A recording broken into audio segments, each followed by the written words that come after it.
ಮೈಸೂರು ಮೂಡಾದಲ್ಲಿ ಬಗೆದಷ್ಟು ಹೊಸ ಟ್ವಿಸ್ಟ್ಗಳು ಈಗ ಸಿಗ್ತಾ ಹೋಗ್ತಾ ಇದೆ.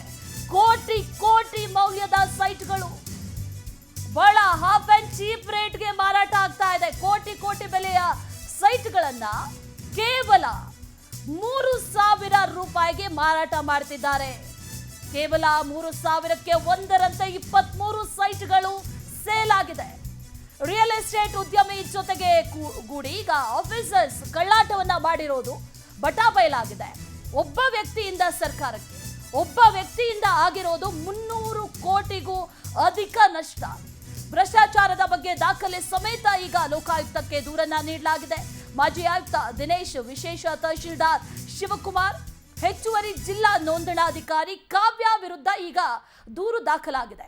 ಮೂವರ ವಿರುದ್ಧವೂ ಕೂಡ ದೂರನ್ನ ನೀಡಲಾಗಿದೆ ಲೋಕಾಯುಕ್ತಕ್ಕೆ. ರಿಯಲ್ ಎಸ್ಟೇಟ್ ಉದ್ಯಮಿ ಎನ್ ಮಂಜುನಾಥ್ ವಿರುದ್ಧ ಈಗ ದೂರು ದಾಖಲಾಗಿರೋದು. ವರ್ಷ ಕಳೆದ್ರೂ ಇನ್ನೂ ಕೂಡ ಮೈಸೂರು ಲೋಕಾಯುಕ್ತ ಕ್ರಮ ಕೈಗೊಂಡಿಲ್ಲ. ಈ ದೂರು ದಾಖಲಾಗಿರೋದು 2023ರಲ್ಲಿ ದೂರನ್ನ ನೀಡಿದ್ದಾರೆ. 3,000 ರೂಪಾಯಿಯಂತೆ ಈಗ ಸೈಟ್ಗಳು ಸೇಲ್ ಆಗ್ತಾ ಇರೋದು. ರಿಯಲ್ ಎಸ್ಟೇಟ್ ಉದ್ಯಮಿ ಜೊತೆಗೂಡಿ ಆಫೀಸರ್ಸ್ ಯಾವ ರೀತಿ ಕಳ್ಳಾಟವನ್ನ ಮಾಡಿದ್ದಾರೆ ಅನ್ನುವಂಥ ವಿಚಾರಕ್ಕೆ ಸಂಬಂಧಪಟ್ಟಂತೆ ದೂರು ಕೊಟ್ಟು 1 ವರ್ಷ ಆದರೂ ಕೂಡ ಇನ್ನೂ ಕೂಡ ತನಿಖೆ ಯಾಕಾಗಿಲ್ಲ ಅನ್ನುವಂಥ ಪ್ರಶ್ನೆ ಒಂದು ಕಡೆ.